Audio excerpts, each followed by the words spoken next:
Portrait vient de l'ancien français portraire, donc dessiner. D'après le Larousse, c'est la représentation de quelqu'un par le dessin, la peinture, la photographie. C'est aussi la définition orale écrite, filmée de quelqu'un. Faire un portrait avantageux d'un ami, par exemple. C'est également l'image parfaitement ressemblante de quelqu'un. C'est la représentation aussi exacte de quelque chose. Faire le portrait complet de la situation.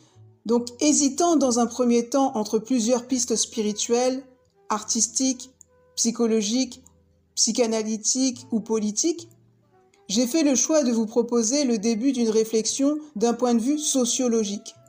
En effet, étant dans une quête continuelle de la connaissance de moi-même, donc au niveau tripartite, donc du corps, de l'âme et de l'esprit, j'ai été encouragée à lire un des ouvrages du sociologue français Jean-François Amadieu, qui donc a publié son livre en 2016 chez Odile Jacob, La société du paraître.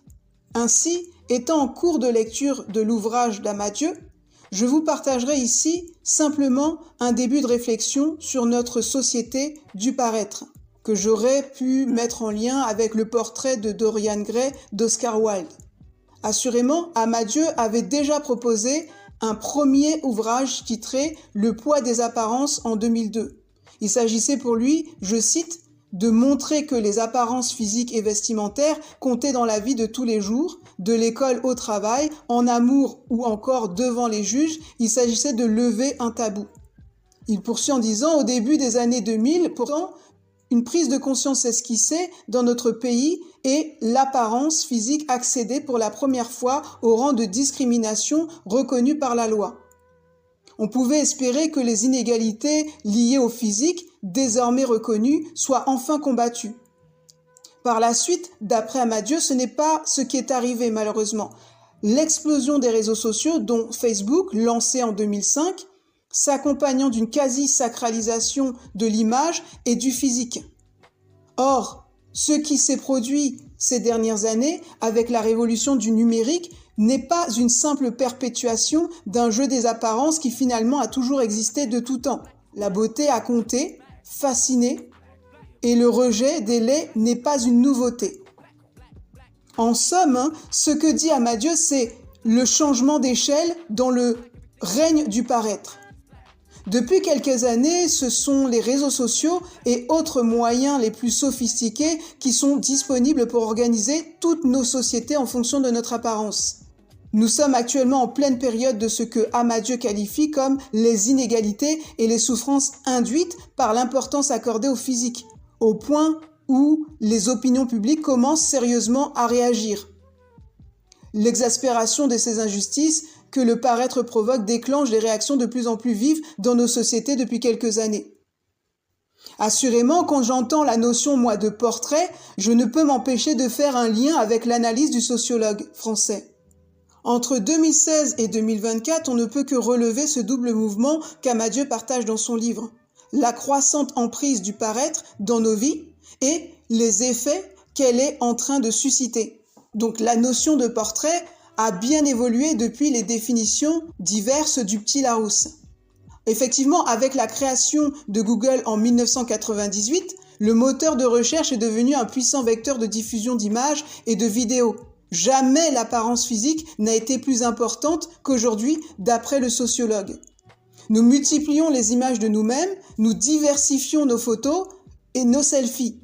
Ainsi, l'époque du portrait unique réalisé par un peintre est révolue depuis longtemps. Nous pouvons modifier à foison nos photos glamour, naturelles, drôles ou sexy avec les technologies d'embellissement à la portée, dit-il, d'un enfant de 5 ans. Mais alors que l'on sublime notre apparence, donc notre portrait, d'après Amadieu, nous subissons dans le même temps une évolution de plus en plus précise de notre physique, avec le portrait de la reconnaissance faciale dans les aéroports notamment. Toujours d'après Amadieu, nos visages sont désormais analysés pour en déduire rapidement une impressionnante série d'informations nous concernant. Par exemple, quelle est notre personnalité? Sommes-nous fiables, intelligents, compétents? Pouvons-nous séduire des clients? Car le marketing s'est aussi saisi de nos visages pour savoir quels sont nos goûts. Par exemple, me concernant, il y a quelques années, en allant chez Yves Rocher, quand j'ai choisi la carte de fidélité avec le visage d'une femme noire, ils ont rapidement identifié et orienté les produits qui étaient susceptibles de m'intéresser.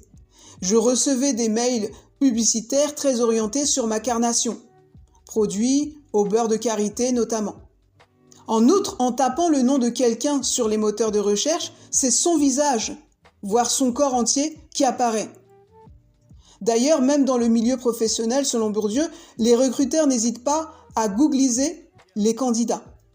Ainsi, l'Internet et l'omniprésence de l'apparence physique, une société de narcissiques, la reconnaissance faciale et expression du visage, les préjugés sur le physique dès l'enfance, une souffrance minorée et masquée, la tête de l'emploi ou le physique érigé en critère officiel d'embauche, la question des droits pour les exclus du paraître, en passant par les lois anti-lait, les vrais invisibles dans les médias et la publicité, et enfin les grands absents de la politique, voire le jeunisme en politique, sont des points sur la société du paraître dans lequel nous sommes, que Amadieu développe d'ailleurs dans son ouvrage.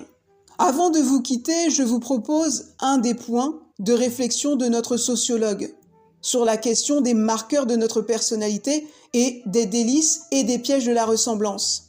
En effet, nous pouvons noter sur le document 2 et d'après les propos d'Amadieu que les recherches américaines se sont multipliées pour mettre en adéquation un beau visage, un visage qui inspire confiance ou encore un visage qui donne l'air honnête. En 2016, ils étaient capables de fabriquer informatiquement un visage qui suscite tel ou tel sentiment chez ses observateurs. Telle trombine donne l'air intelligent, telle autre correspond à celle d'un leader dominant, ou, à l'inverse, une mine patibulaire qui n'inspire pas confiance. Concernant les délices et pièges de la ressemblance, d'après Bourdieu, nos visages étant connus de tous sur Internet et pouvant être aisément modélisés, une prometteuse perspective s'ouvre pour les spécialistes de l'e-marketing et pour les hommes politiques.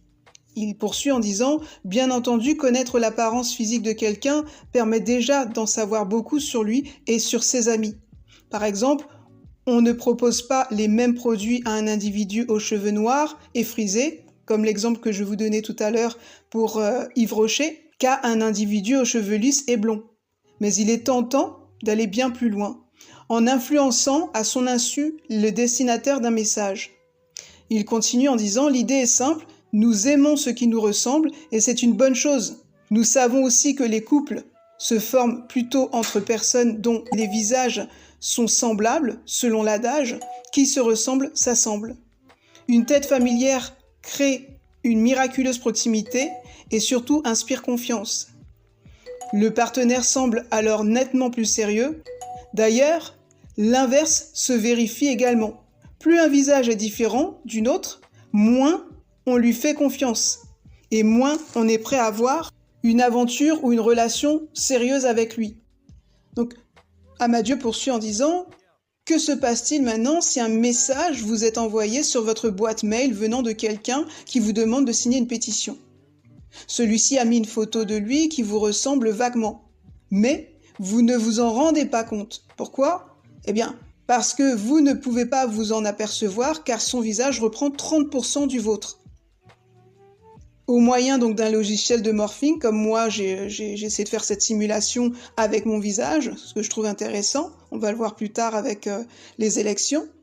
On a en effet inclus certains de vos traits, ou moi j'ai inclus certains des miens, dans un autre visage. Donc j'ai proposé Marion Maréchal Le Pen, et Emmanuel Macron. Et donc cette petite manipulation rapporte gros. Vous êtes subitement convaincu par les arguments de votre messager. Nous devenons subitement altruistes, d'après Amadieu, devant une tête qui nous ressemble très vaguement. Nous aimons davantage la personne en question, nous lui faisons confiance, coopérons avec elle et achetons ses produits.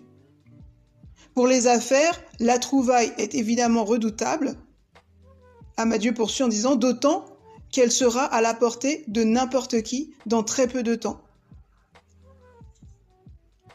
notamment en politique. En politique, elle a également des implications. Des chercheurs de la prestigieuse université de Stanford en ont fait le test à partir de candidats aux élections. Dans certains cas, les auteurs de l'étude ont modifié le visage du candidat, comme le mien par exemple pour mes futures élections, en le faisant ressembler au visage de l'électeur, par exemple Sandrine, oui. En effet, Marion. Effectivement, par cette technique de morphing, le candidat ressemblait à 40% à l'électeur qui devait dire pour qui il voterait. Le résultat est net. Les électeurs préfèrent ceux qui leur ressemblent. D'ailleurs, d'après les recherches de Jean-François Amadieu, l'équipe de Stanford a mené plusieurs autres études avec la même méthode pour des élections locales, mais aussi pour l'élection présidentielle.